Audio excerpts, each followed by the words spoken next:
Welcome to the show today. Guys, some crazy things are happening and Trump's security is getting riskier. This is pretty deep. So, there was two planes that were heading to Mar-a-Lago. They were not scheduled, they were not authorized to go anywhere near this flight route. And they literally had to pull out F-16 fighter jets who intercepted them and pushed them out of the way into a different area to go land. There was somebody that was actually shot by the Secret Service outside of the White House. Kash Patel has come out and said that I don't want FBI agents as my security. I want to actually use private security for my protection. This is getting weird, guys. There's lots of stuff that's happened in the past 24 hours that makes you think, what the heck is going on? But this came out that FBI director asked for private security team and a personal direct line to Trump per the Wall Street Journal. On top of these two planes that are getting near Mar-a-Lago and had to be intercepted by F-16 fighter jets. And then we just had a plane that just crashed outside of, I think it was Pennsylvania. Whoa, what is going on right now? Ton of breaking news on top of, we have a new, House Republicans released a new 100-page stopgap spending bill that will fund the government through the end of September and will also make sure that it includes more money for immigration and customs enforcement, which the GOP officials have been wanting for a while, even that they requested this in the Biden administration. So they're finally getting the help, the extra money that they need to secure the border, as well as to fund ICE for more agents. Also, this is going to kind of make you it's so frustrating, so irritating, guys. But DOGE said that it identified that the Small Business Administration that granted nearly 5,600 loans during the COVID, all those trillions of dollars that was authorized during the COVID pandemic to help people get money to go and make sure their businesses survived. Well, there was 5,600 loans that were given and authorized, approved for $312 million. Get this, to borrowers whose only listed owner was a child of 11 years old or younger at the time of the loan. So we gave $312 million to kids during the COVID pandemic because they had no oversight, no accountability, and no system as to actually manage the hundreds of billions and millions of dollars that were going out when all that money was authorized from Congress. And this is why we're $36 trillion in debt. So we've got crazy things that are happening today, guys. I just want to go ahead and show you, this is nuts. So U.S. fighter jet intercepts aircraft over President Trump's Mar-a-Lago residence. And this is the actual form that shows that the F-16 fighter jets came through and got these people out of the way. This is pretty insane, guys. This is not normal. I don't know, something's happening. We got a ton of breaking news to jump into today, guys. I want to say thank you to all of our subscribers, to all of our viewers.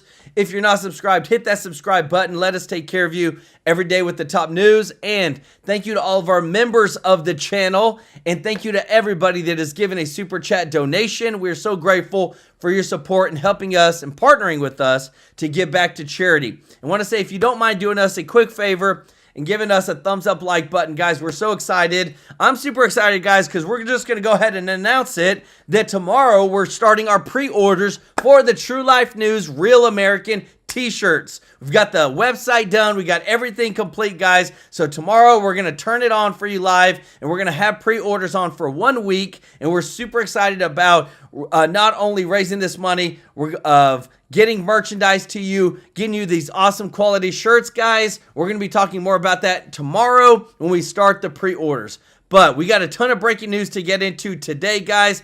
This is nuts. Stuff is going on. The Democrats are going crazy. Check this out. Oh, 1 second, guys.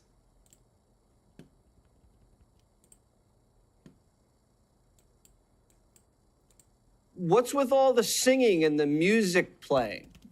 Jesse, it's embarrassing. I mean, I guess fake it till you make it. I mean, I think a lot of them right now have kind of lost their minds. They're trying to kind of. Oh, sorry guys, I got some audio problems. Let me see if this works. Nope. Sorry guys, I've got it right here. Authentic street fighter. Like, it comes natural to him to do the taunts, to try to get in people's heads.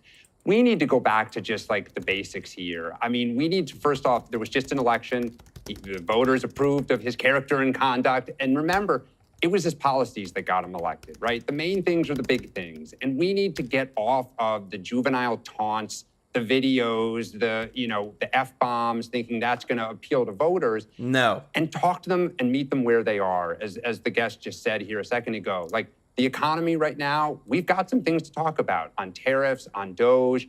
We need to be focused on the main things and not this silly stuff about, videos and canes. Joe said the Democrats have lost their minds. I can't tell if that's a figure of speech or he actually thinks they've lost their minds. They might have. It may be literal at this point.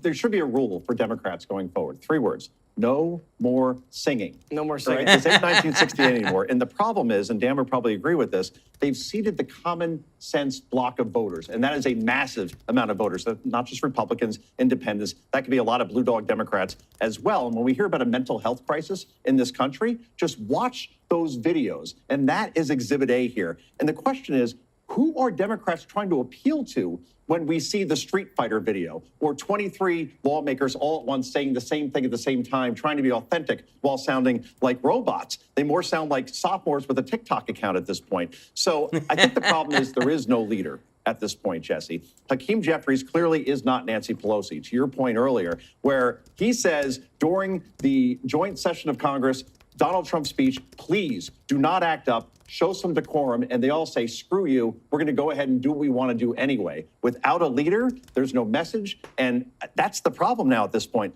They think the problem is messaging when it's really ideology and it's worldview. They're on the wrong side of every 80-20 issue, and that's why they've seeded that middle that they may not be able to get back for some time. So if 80% of the country, Dan, doesn't want boys playing in girls' sports, but 100% of D.C. Democrats do, why is that?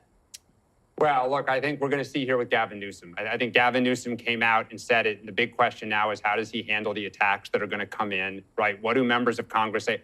I think there are quite a few members of Congress that agree with Gavin Newsom, that would like to move past these issues.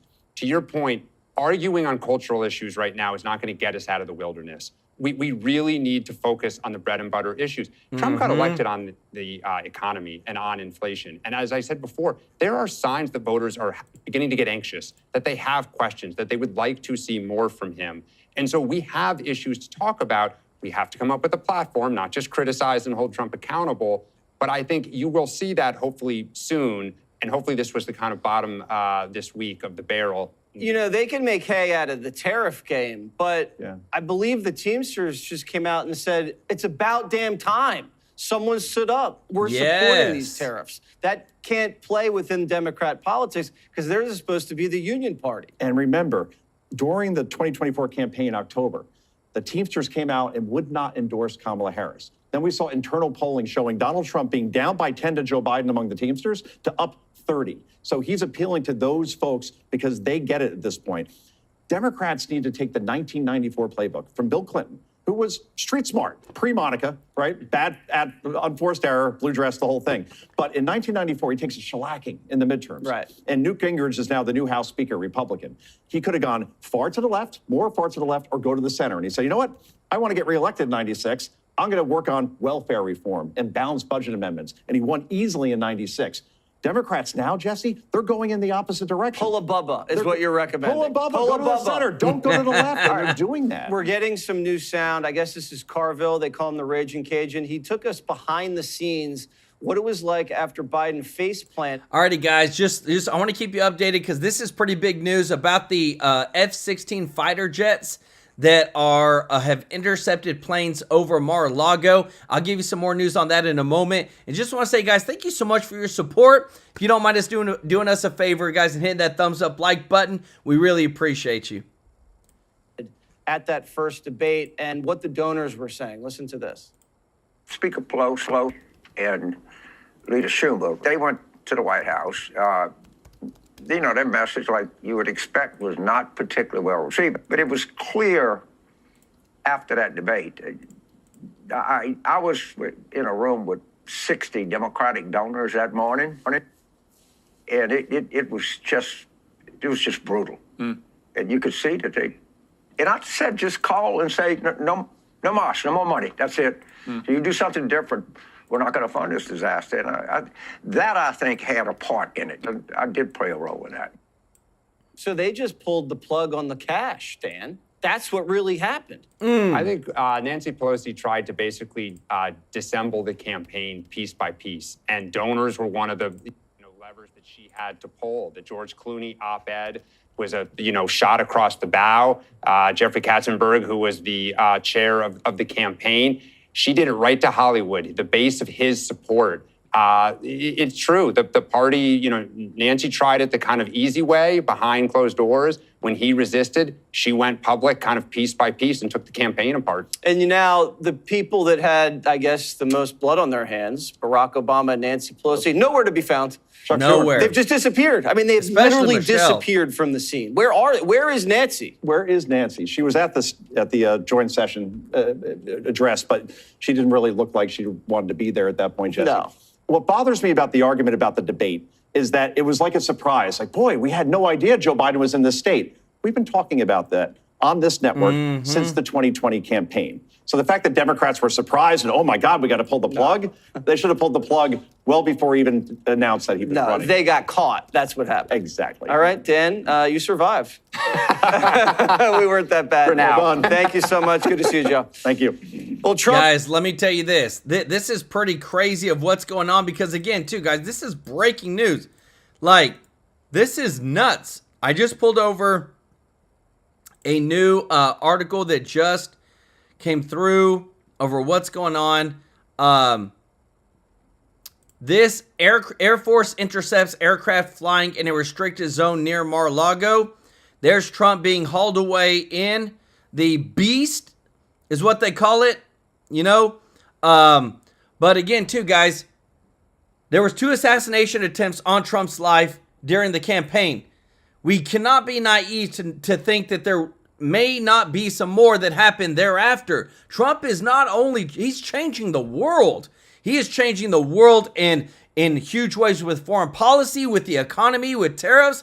I do not doubt that there are people that want to take this guy out. And that's why the security needs to be at its highest level. But this is huge, guys, because you never see this.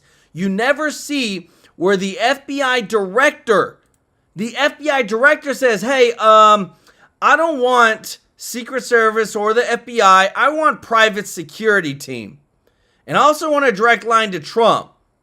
Like, this is nuts. Whatever the heck is going on, we know that they're making such an impact in the world right now that they're trying to have the utmost security. But this is just taking it to the next level. But now that we can see it, we are seeing that they're not playing around. What you're about to hear next, guys, is this whole new spending bill. What's happening? This supposedly clean CR. It's going to affect everybody, but it's going to take a lot of money away from certain people. Check this out. It's a very volatile situation, a very volatile situation. Then you come back here and the audience, and you guys are going to have to be kind of the arbiter here, because we have to get serious, and only this audience can make people serious about spending cuts. Nobody wants to cut spending, let's be honest. Up on the Hill is just because it's too politically painful. The reason we're in this situation is because we've avoided this for decade after decade after decade. If you look at the deficits we had in the first couple of years of Trump before COVID hit, they're relatively small. I think there was an argument we could close that time, but they're relatively small. I think the first one was $400 billion, compared to today when you're at $2 trillion, and it's structural. We have to get serious about cutting that. The only way you're going to cut it, and I've said this before, yes, there is waste, fraud, and abuse. 1, you have to identify it. 2, you have to stop paying for it. 3, you have to rid it from the system. You have to hold people accountable. Because there's been all this waste, fraud, and abuse. Remember, it's been financed for years. And people have run the organizations that did it. So you have to do that accountability. But it's not going to be $1 trillion. You're not going to cut the deficit in half with waste, fraud, and abuse spending cuts. That's too. It's not a magic wand. You're going to have to get into the tough decisions. Defense, Medicaid, the other social programs, because you're not going to touch the entitlements right now. Medicare and Social Security, it's just not going to happen. It's another fantasy. If people tell you, well, you can't do it until you, then they're lying to you.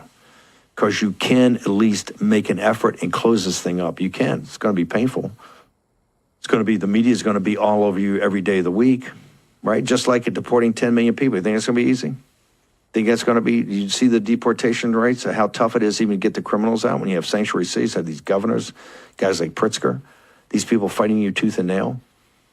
So it's all difficult, right? Stopping the war is difficult. That's why Trump's just doing an extraordinary job standing in the breach. And I'm glad today, because I don't think, and this is why I think it was good Scott got on the road. I think Lutnick and Navarro and Hassett and Scott, they're terrific. I think it's got to be kind of more coordinated and hammered and more surrogates, outside surrogates.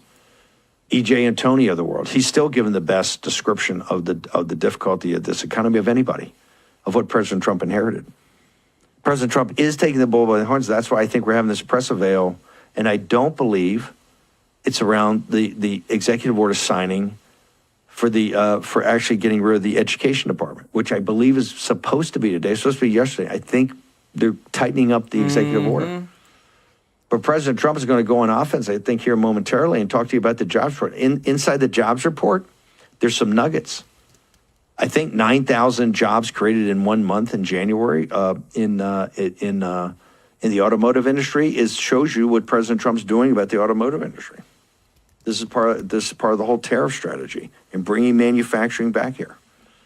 What Honda's already announced, I think there's been some other announcements also. I think these are extraordinarily important.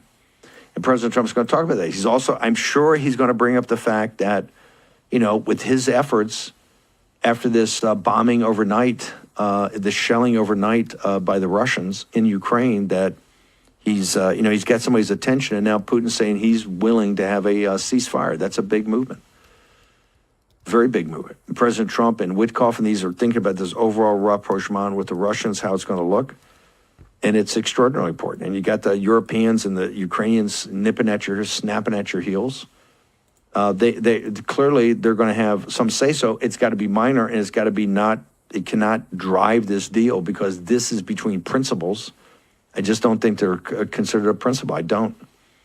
Because it's an overall strategic relationship that can solve the situation in Europe, the potential for a European war, which is how World War II kind of started. It started as a mainland war between Imperial Japan and China up in Manchuria, and it started with the, I would actually say with the Spanish Civil War, but then in 1939, and it was a European war.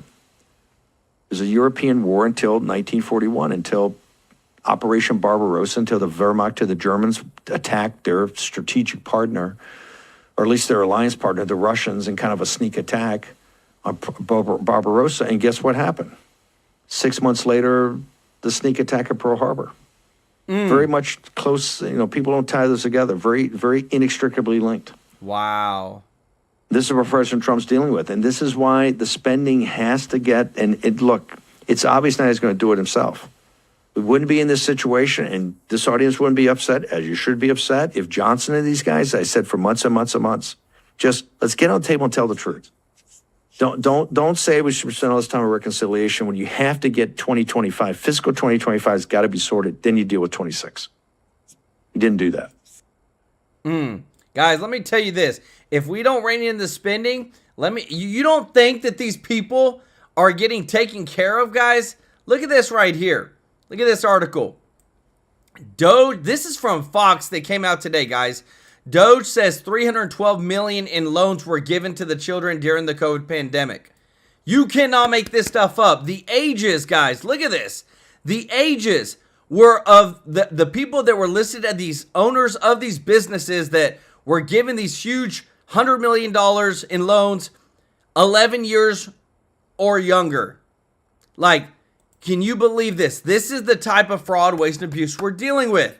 And if you appreciate what DOGE is doing, guys, if you appreciate them finding all this stuff out, if you don't mind, hit that thumbs up like button, guys. Do us a favor. Thank you so much for your support.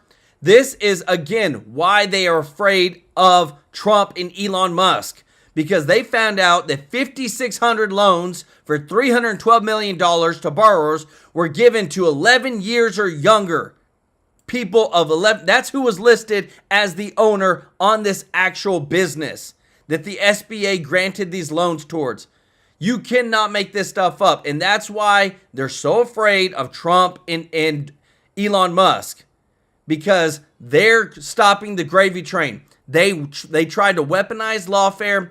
They tried to take out Trump. People tried, because you can't, guys, with those assassination attempts, they didn't do it on their own. We already have enough evidence where we know that they didn't try to do it on their own. So people tried to take them out. They tried to weaponize the Lawfare. And you know what? We are at the point now where they are calling it out big time, even in Congress. Check this out. Elon Musk calls for an investigation into Representative Alexandria Ocasio-Cortez, AOC. Nobody's off the table right now. Thank you so much, Mr. Heenanite. Let's go, first timers.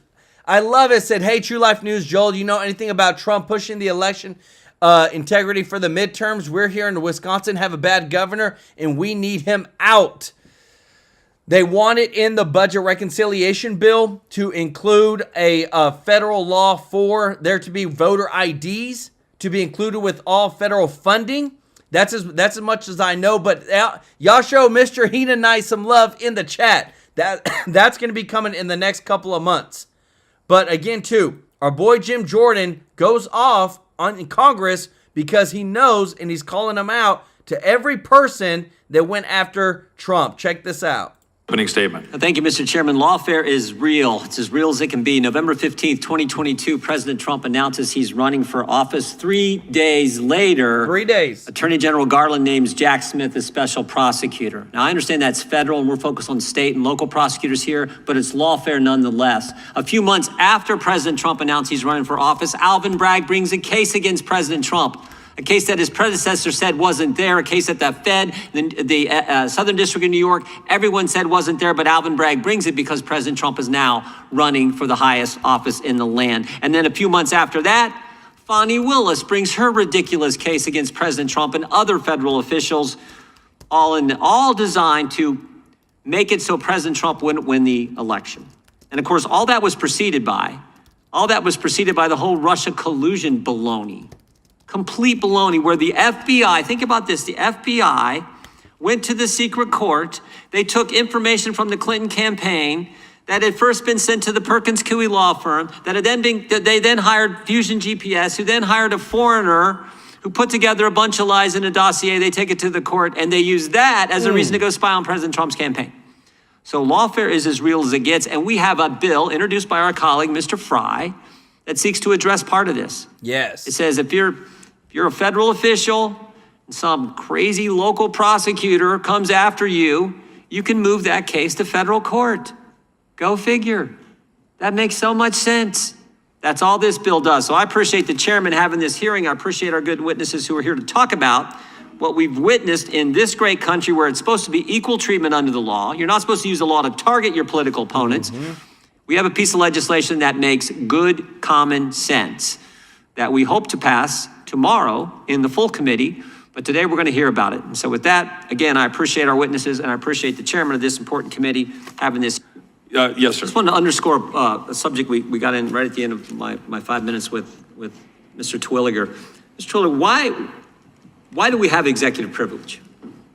It's an excellent question because the president needs the most candid possible advice that he can get, and his aides have to know that if they say, no, Mr. President, that's a really dumb idea, that communication is going to be privileged and protected. Who ultimately benefits from executive privilege, though? Who's the people. We the people, exactly. Yes. It doesn't exist to protect the president or his staff. It exists for us, for the American people, we the people. That's why you want candid communications to take place between the top officials in the West Wing so they can make decisions that benefit we, the people. And the left has said, we want Donald Trump so bad, we're willing to forego that, hurt the people so we can get President Trump. And thank the good Lord, it didn't work. I yield back. Guys, y'all see this, guys? I'm telling you, like, the going back and forth is real right now. Everybody is talking about the lawfare. Everybody in the chat is saying, hey, we don't trust the FBI, don't trust the establishment. Guys, why do you think you literally have the FBI who literally was used to go after Trump? That's why even Kash Patel's like, no, I don't want that FBI security detail. Let me get private security detail. President Trump came out and said Trump will not restore military aid to Ukraine even if a mineral deal is reached. Trump said no more money. We're done with it. The American taxpayers have given the Ukrainian people and them $350 billion. Biden did it. He didn't even, think twice about it. And the American people are having to foot that note. Mr. Heenanite, thank you so much for the super chat. Let's go. He said he has proposed a bill to name the mother to inseminate person. We need Brad Schimmel for Wisconsin Supreme Court. Let's go. I saw that. It's really sad when you have a society that you have enough people in the right positions, in the right leadership positions to say, hey, we're not going to call them moms. We're not going to call them, just what they are, mothers. We're going to call them inseminate person. Like, what the heck does that mean? And guys, I want to show you this real quick too, because Trump posted this morning. And real quick, y'all show Mr. Heenanite some love in the chat. The House and the Senate have put together, this is from Trump, put together, under the circumstances, a very good funding bill for all Republicans should vote yes next week. Great things are coming to America. I'm asking you all to give us a few months to get us through September so we can continue to put the country's financial house in order. Democrats will do anything they can to shut down our government. We can't let that happen. We have to remain united. No dissent. Fight for another day when the timing is right. Very important. Make America great again. So this week we are expected to pass another bill. Trump's giving out what the heck's going to happen because I'm telling you this, guys, the Democrats are trying everything they can to try and stop they want a government shutdown. Check this out. We have to make up for a lot of lost time. And the country was very poorly run for 4 years, and you know better than anybody. Nobody covered it better than you, frankly. It's an honor to be with so many great people. We have really great people working with us. You said America is back, momentum is back, our pride and spirit are back, and we're just getting started. Right. What do you specifically want America to look like in 4 years when you're done? Well, I want a dynamic country where the private enterprise carries the day, not the government. And I want a strong country militarily. We need that nowadays. You can see that probably better than ever before. So I rebuilt our military. A lot of it was given away to Afghanistan, but it was a lot, but a very small portion, in all fairness. But when you think about the billions and billions of dollars that was just handed over, but I rebuilt it. We're going to be rebuilding it again because we need that. We always need that. But we're doing a series of incentives, tax incentives and other things. The tax bill, I think, is going to be very important. The Democrats will fight us all the way. One thing I learned the other night, again, I could say, because it's my fifth such speech. And at the beginning, I said, I didn't know it was going to be as pertinent as it turned out to be, that no matter what I do, this group of people in front of us, I could come up with a cure to the worst disease that the world has ever seen. I gave other examples. I said, no matter what I do, they're going to sit there angry, insolent. You just see it. I mean, you see it, you can feel it. No matter what I say, no matter what I do, no matter who it is, they won't stand, they won't applaud, they won't clap. They'll just sit there with sour faces. And that's what they did. And, it was interesting. I said, I wonder if I should put this in, but it worked out to be true. And I think by putting it in, I showed that it was true. And it's sad because we're doing great things in this country. This country's really got a chance to be pretty quickly great again. I think the country has got a big light over it right now. And I've been told this by even other foreign leaders. We had Modi, we had everybody. We had from France to India to about 12 that want to come in. They all want to be here. Every one of them wants to be here. We had the Prime Minister of the United Kingdom who was here, and he couldn't believe. He said the difference in terms of the feeling about the United States is very different. It feels that we're back, we're respected again. We are respected again. And in a way, we're back, and it's only been a few weeks. Why did you roll back or put a pause into some of the tariffs until April 2nd? Because I wanted to help Mexico and Canada to a certain extent. We're a big, big country, and they do a lot of their business with us, whereas in our case, it's much less significant. We do very little with Canada by comparison. And I wanted to help the American car makers until April 2nd. April 2nd, it becomes all reciprocal. What they charge us, we charge them. It's a big deal, but what they charge us, we charge them. But this is short term, and I felt that for the good of the American car makers and the MCA, you know, the USMCA, that's Mexico, Canada. I thought it would be a fair thing to do, and so I gave them a little bit of a break for this short period of time. But I asked you about this before, and I know you told me when I asked you, I said, you did use MCA, you put this together. Yeah. And yet then you come back and you change it up with these tariffs, and you said to me at that time, I did it because I can. I put an amendment in there, and I said in 6 years I can change it. But I think CEOs want to see predictability. They say, look, I have to speak with shareholders. I've got to make plans for CapEx spending. I can't if it's 20% one day and then it's off for a month and it's 25%. Yeah. So can you give us a sense of whether or not we are going to get clarity for the business community? Well, I think so. But, you know, the tariffs could go up as time goes by, and they may go up. And, you know, I don't know if it's predictability. I think so that's not clarity. No, I think that they say that. You know, it sounds good to say. But for years, the globalists, the big globalists, have been ripping off the United States. They've been taking money away from the United States. And all we're doing is getting some of it back. And we're going to treat our country fairly. This country has been ripped off from every nation in the world, every company outside in the world. We've been ripped off at levels never seen before. And all we're going to do is get it back. We're going to get a lot of it back.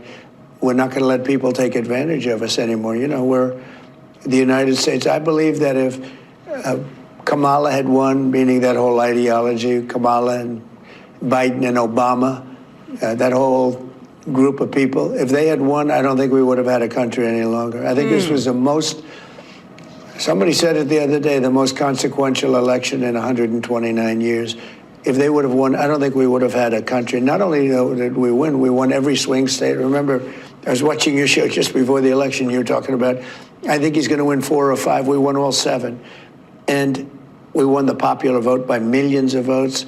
We won the number of counties by 2,500 to 500, 2,750 to 500. And it's amazing. The map is all red. Which is why I was surprised at the Democrats' behavior the other night, because you delivered among the most diverse, expanded audience, Republicans, Democrats, independents. Yeah. So is it just the Democrat leadership that does not see that? There's something wrong with them. There's just something. I can't even believe it. They lost an election in a landslide. They were talking about men playing in women's sports. When I looked the other night, I made a speech. The Republicans were going wild, and the Democrats were having their little signs up, Guys, the little signs up that said, you know what? People don't want them anymore. People are sick and tired of it. They're sick and tired of dealing with the Democratic Party, of their fraud, their waste, and abuse. And even, guys, check out this. This came out today, too, this breaking news, that even with what we're doing with the tariffs, it is catching attention. This came out just a couple of hours ago. Canada to select the replacement for Prime Minister Justin Trudeau today. They're ready to get this dude out of there because he ain't doing nothing. And this is crazy. He is fighting Trump in every single thing, and there's going to be tariffs. And the Canada people are going to feel it. That's why I feel more better about Canada becoming a 51st state. And if you feel good about it, guys, let me know in the comment section. And if you don't mind just doing us a favor, guys, we're so close. If you don't mind hitting that thumbs up like button, we really appreciate it. But this is big, guys. Canada's to select replacement for Prime Minister Justin Trudeau today. What's going to happen with that? There's a lot of people that are in certain subcommittees. They get privy information about what is going on. And that's where I got to pull in all the details for you guys. I got to make sure that you have the receipts for what's going on. Because again, no matter what, the closer that we get to our big bill, then everybody's going to see that Trump and the Republicans are not playing around and that we're going to be able to fund ourselves even if people put tariffs on us. Listen to this. Good evening, sir. Last night, President Trump said that the tariffs were to make America rich again, but then it seems that it's about fentanyl. So which is it? Is it to equalize trade or make America more competitive with its products, or is it to protect our borders from fentanyl coming in? Well, what I heard the president say today is that it's about border security and fentanyl. Now, I love the people of Canada. I don't have a lot of confidence in Mr. Trudeau.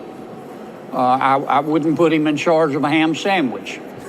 If I were Mr. Trudeau, I would take the fentanyl problem seriously. I would do more than he's been doing, and I would tighten up border security. In terms of the impact of the tariffs, Greta, you know, I've listened to experts all day saying this will happen, that'll happen. My experience in Washington has been that for every economist, there's an equal and opposite economist, and they're both usually wrong. The truth is, we don't know. We haven't had a president in recent memory who feels this passionately about tariffs. The president imposed tariffs in his first term. They didn't cause inflation. These are a second set of tariffs, and they're different. Could they cause inflation? Sure. And if they do, I think you'll see the president back off. But there's no guarantee that they'll cause inflation. Here's what we do know. We do know at this juncture, whether you like him or you don't, Donald Trump is serious as 4 heart attacks and a stroke. And if I were Mr. Trudeau, who will be hurt by these tariffs, I would get cracking on trying to stop the illegal immigration and the fentanyl. Is it, I mean, okay, most of the fentanyl, as I understand it, if you look at the DEA website, the precursor drugs come from China. We have tariff. Guys, I just love it. Look at the headline at the bottom. Senator Kennedy wouldn't trust Trudeau with the ham sandwich. Who put, this is a big network too. Who puts that on there? On China, and it goes to Mexico, it gets repackaged by the cartels, it gets brought into the United States, and it's a lot easier to sneak fentanyl in to kill than it is like a bale of marijuana that they used to do 30 years ago. I mean, so it's easy to sneak in, but it's also coming in to like our international airports in packages. I mean, how much is really coming in through Canada? Is that, I mean, it seems to me that's more of a trade issue. I assume some fentanyl is coming in, but is Canada the fentanyl crisis, or is it China and Mexico and our international airports? I think it's all of the above. The precursor chemicals do come primarily from China, not exclusively from China, but you can cook fentanyl anywhere. They could be cooking it in Canada. I know they're cooking it in Mexico, but the answer for Prime Minister Trudeau is not to just point the finger at China and say, them bad, me good. The answer, as far as I'm concerned, is for Prime Minister Trudeau to take the fentanyl crisis seriously and do everything he can to try to stop the fentanyl that's being made or introduced into Canada from coming into the United States. And I think if he comes to President Trump with the evidence that he's done that, then the president will be grateful and he'll be willing to listen. But I don't think Prime Minister Trudeau has done that. Let me say it again. I love the people of Canada. They're wonderful people. But I've watched Prime Minister Trudeau through the years.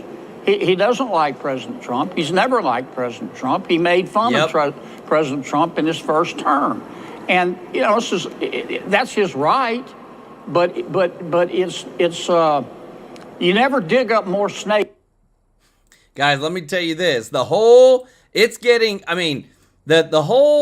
Mexican border, Canada border, government stuff, we're really saying that they just like the Ukrainian people, don't have the cards. And Trump is holding them to that. That's why Governor, I literally said Governor Trudeau. So Prime Minister Trudeau, hey, Trump's got me on it, is literally being replaced today in his own country as Prime Minister. And what I love is that we have so much transparency going on with Trump's cabinet. You're about to hear on CBS, Kristi Noem lay the smackdown on this reporter over all the lies that they're trying to spew, and she fights her on it, guys. This gets pretty intense, but what I love is that we have pit bulls that won't back down. Mr. Heenanite, thank you so much for the super chat. Let's go. He said, thanks, Joel, for all the latest and greatest news for us all. I appreciate you. Looking forward. Is a size large t-shirt. Love you, man. Hey, love you too, brother. Yep, we're going to have all the size from small, medium, large, 1X, 2X, and 3X. So, and thank you so much, Michelle Lindsay, for the super chat. Y'all show them some love in the chat and enjoy this. The conversations that I've had this week with Canadian officials, they were hoping to avoid the tariffs and had a lot of conversations, but not a lot of action. So this is the hope, is that the fact that President Trump has said something and now has enforced consequences, we really are hoping for even better partnerships. We need access to their criminal background system so that we know when someone crosses the northern border, who they are, why they're in our country, and who they may be partnering with. We also need them to work with us on identifying packages, technology investments. Canada has said they will do that. We just want to see them actually do it. In the past, promises have been made by both Mexico and Canada that they didn't follow through on. Their naming of a fentanyl czar in Canada is important. That's great. Now let's see really what happens. President Trump's been strong, and I think that's why you've seen the data going our direction. But boy, every day people in this country are dying of overdoses. And I don't want any more families to have to deal with that tragedy if it can be avoided and we can have a stronger relationship. So you just gave specific examples of what Canada and Mexico can do, presumably to avoid the tariffs that are now being pushed off till April 2nd. The Commerce Secretary said in another network, if fentanyl ends, I think these will come off. But if fentanyl does not end, or he's uncertain about it, meaning the president, they will stay on until he's comfortable.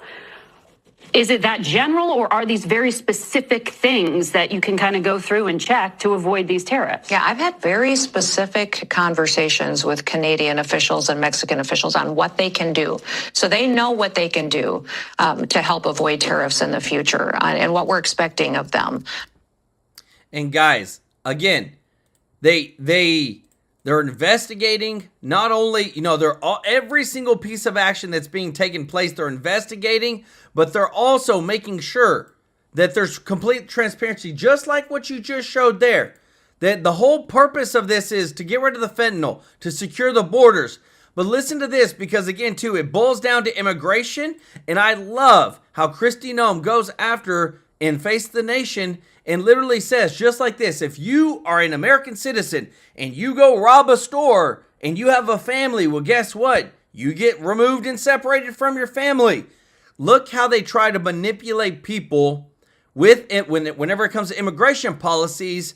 And Kristi Noem literally lays the smackdown on this. Check this out.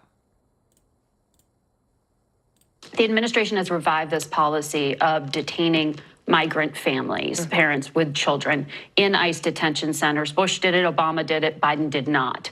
Have you seen these Texas facilities where children are being held with their parents? Are you comfortable with it personally? We've got detention facilities across the country, and there's specific ones that are built specifically for families if they are detained.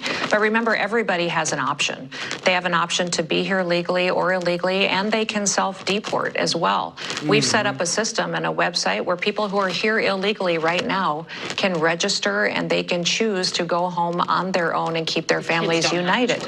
Well, the kids do have a choice. If they have parents, they make a choice to keep their families together if they want to, or not. If parents make a decision to leave their children behind, then that's a choice that they made as a family. And we need to remember that when Americans break the law and they have consequences or face a situation, they're separated from their families too. I don't believe we should prioritize people from other countries above Americans. But when it comes to reviving the policy of separating families from their children at the border, we're actually reviving it. That's what I want to ask you. President Biden didn't follow the law. He didn't follow the law in the fact that it's always been equally applied until his administration. And then he made decisions to ignore federal law in how he handled immigration and enforcement within our borders. And you see how she tried to turn it on her? I love this, guys, because again, too, when you're dealing with people who know what the heck they're talking about, you cannot circumvent it. We know what actually happened. They didn't follow the law. Biden didn't follow the law. He didn't enforce it. And that's why, again, too, guys, I really think that he needs to be held before Congress, before the American people, because there was just so much corruption. What I'm about to show you next, guys, is going to make you so frustrated, irritated, because this has been happening behind the scenes, and they got away with it. Thank God that we finally got eyes on it now, and it means the world, because now we know why the Democrats were able to do everything they were able to do.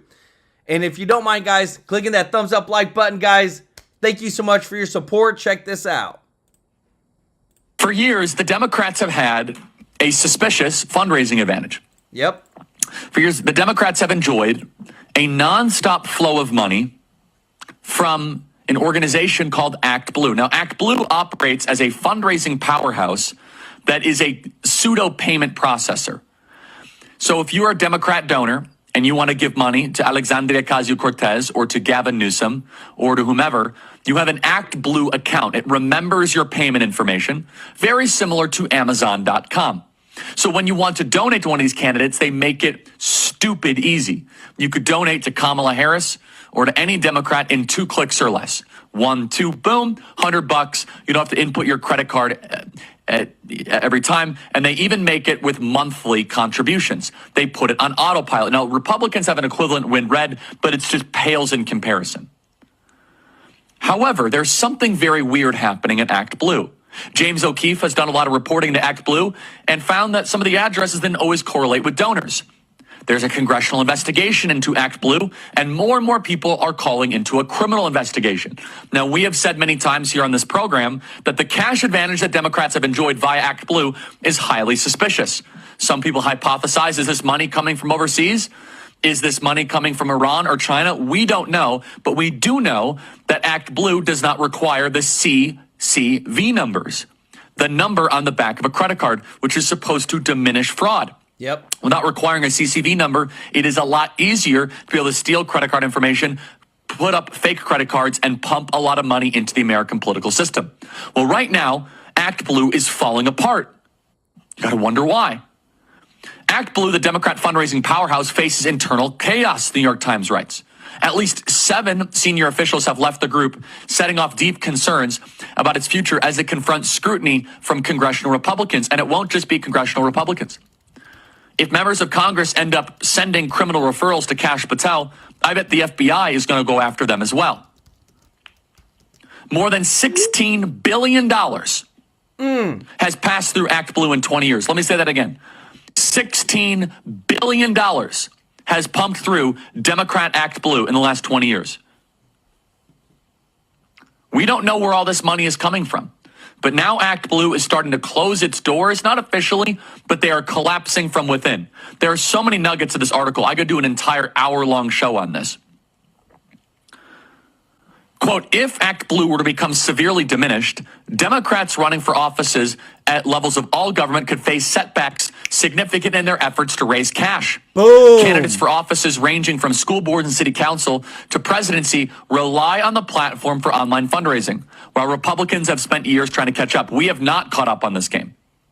Because they're the using highest fraud. ranking legal official at ActBlue, as well as the assistant research director, the chief revenue officer and engineer who spent 16 years building and maintaining ActBlue's infrastructure, have all left. They said, quote, Zain Ahmed, who is the last remaining lawyer in the ActBlue General Counsel's office, wrote an internal Slack message on February 26 that his access to his email and other internal platforms has been cut off, and that other messages he posted in Slack have been deleted, according to screenshots obtained by the New York Times. Mr. Ahmed is now on leave from ActBlue, according to a person briefed on the group staffing. Quote, please be advised that we have an anti-retaliation whistleblower policies for a reason, Mr. Ahmed wrote. Whoa. The congressional investigations are only going to heat up. There might be criminal investigations to follow. Is the Democrat ATM closing? It is, guys. Let me tell you this, because even there's congressional investigations that are happening into this organization, and even Elon Musk came out and said an investigation has found 5 ActBlue funded groups responsible for Tesla protests. So you've been hearing about all these Tesla dealerships getting shot up, getting, vandalized. They're burning up all kinds of, superchargers, like just dumb stuff, guys. It's like just mind-blowing how idiotic some people will try to do to just, cause a scene. But now there's investigations by Congress. Elon Musk said ActBlue is currently under investigation for allowing foreign and illegal donations in criminal violation of campaign finance regulations. This week, 7 ActBlue senior officials resigned, including the Associate General Counsel. So, who's going to come into the mix now, guys? Who do we need to come in to start doing and managing all this fraud, waste, and abuse? Well, it's got to be Pam Bondi. It's got to be Cash Patel, and it's got to be Bongino. These people that want to come, that we need them to come in and hold all these fraudulent people accountable. Listen to this. Pam was a career prosecutor for nearly 20 years and was one of the toughest and smartest and best and most successful attorney generals in the history of Florida. As Attorney General of the United States, Pam has a historic and urgently needed task ahead of her, and she'll lead the Department of Justice in crushing violent crime, demolishing the gangs, which are all over the place. If you look at New York, if you look at Chicago, if you look at Los Angeles, destroying the terrorist cartels is going to be a very big priority for Pam, and that leads to crime, and it leads to a lot of drugs. So she's going to take care of it, and she'll stop the invasion of our country and get fentanyl off our streets. And we're going to be working with her very closely, Christine Ohm and Tom Homan, and all of the people are going to be working very closely with Pam. She's going to end the weaponization of federal law enforcement and restore honesty and integrity at the DOJ and the FBI. All right. I think we're on. Joining us now is U.S. Attorney General Pam Bondi, who is a dear old friend. Pam, thank you for this very much, Madam Attorney General. So we're talking about making America great again. We're talking about unleashing prosperity. How about making America safe again, Attorney General? That is President Trump's directive and President Trump's priority, as we all know. And we have all been going nonstop to make America safe again. And of course it starts with our border, as you know, and Tom Homan and Christine Ohm have been doing a great job and collaborating with all of us. It's just, Larry, it's been nonstop. Yesterday, there was a huge arrest that we made in California, someone from Guatemala, 20,000 person smuggling ring, human trafficking smuggling ring. Yesterday in California. Last week, we're making arrest an ISIS terrorist in New York, sending money to ISIS. It's nonstop. We're making cases left and right. As you saw, Mexico just gave us back 29 prisoners. Yes. And that was huge. I got to talk to the family of Kiki Camareno. He was the DEA agent killed in the 80s, talked to his widow, talked to his son. His son is now a judge in California. They said they had been asking President Reagan to bring this guy to justice since the 80s. And you know who did it? Donald Trump. And now the guy's back in our country thanks to President Trump. So one of the things you're teaching, and we've been talking about this, is federal law supersedes state and local law. And so all this virtue signaling about sanctuary cities, you're breaking right through it. So is Tom Homan, but you're the backstop as the Attorney General. Will this continue? oh, it's going to stop. You know, we've been getting some bad rulings out of liberal district court judges who think they control the entire country, but they don't. You know, they're issuing rulings ex parte at 1 a.m. on a Saturday. Trying to stop us, trying to stop everything we're doing, trying to stop DOGE, trying to stop Secretary Bessent, Secretary of Treasury. You know, a judge issued an order saying, this is one of my favorites, saying that the Secretary of Treasury had no control over the money in the Treasury Department. I love that. I mean, that's how outrageous it is. But that. we are winning. We're going to continue winning. And the Supreme Court, they follow the law. So how can these judges, you've got these Biden judges, you've got these Obama judges, these temporary restraining orders, they are taking president's executive authority away, his Article 2 authority away. They can't do that. They can't. Somebody's got to put an end to that. They can't do it, Larry, but they think they can do it. You've got one district judge thinking in Rhode Island, thinking he can control the money for the entire country. I mean, they think they think they control everything, and they don't. And that's why we are going after them every step of the way. The Justice Department will fight back, and we will win. We will defend EPA. We will defend the Secretary of Treasury. We will defend all of this money. And it's the President of the United States' decision who to hire, who to fire, where money goes, not these career bureaucrats. So, Attorney General Bondi, can you get this to the Supreme Court? I mean, how does this end? Here, Trump, all he's saying is he wants to review, he wants to pause federal funding in some areas, not all, pause federal funding for a review. He's not even cutting yet, and these judges won't let him have a review. Now, there's something terribly wrong about that. Well, Larry, first of all, there's a reason why they don't want the president to see the money. There's a reason why they don't want us to know where all this money's been going. It's massive. The fraud is massive. I think the crimes attached to it that we're going to find are unprecedented. And that's why the Supreme Court is backing us up. They're going to back us up. It's just getting through all these district court judges. Because the president has a right. He was elected overwhelmingly by the people of the United States of America to do just the job that he's doing. Last one, real quick, since we're talking budgets and stuff like that, and you know me, I can't help myself. Can someone take a look at whether the president should have impoundment authority? If Congress says we build a bridge for $1 billion and Mr. Trump says I can do it for $500 million, why can't you let him do it for $500 million? Because they want to spend the money, right? They want to spend the money, and they don't want to listen to the greatest negotiator in the world, Donald Trump. All right. Attorney General Pam Bondi, you're very kind. Guys, let me tell you this. There is now over 100 lawsuits against Trump from these regional, federal district courts that are trying to control every single aspect of Trump's presidency. It's honestly mind-blowing to think that these regional court, district court judges feel like they can just control everything. And it's not like Trump doesn't have a mandate. Again, all 7 swing states, 312 electoral votes. What more do they want? Thank you so much, Leslie Fields, for the super chat. Let's go. Guys, I want to say thank you to everybody who's watching, to all of our subscribers. If you're not subscribed, hit that subscribe button. Let us take care of you every day with the top news.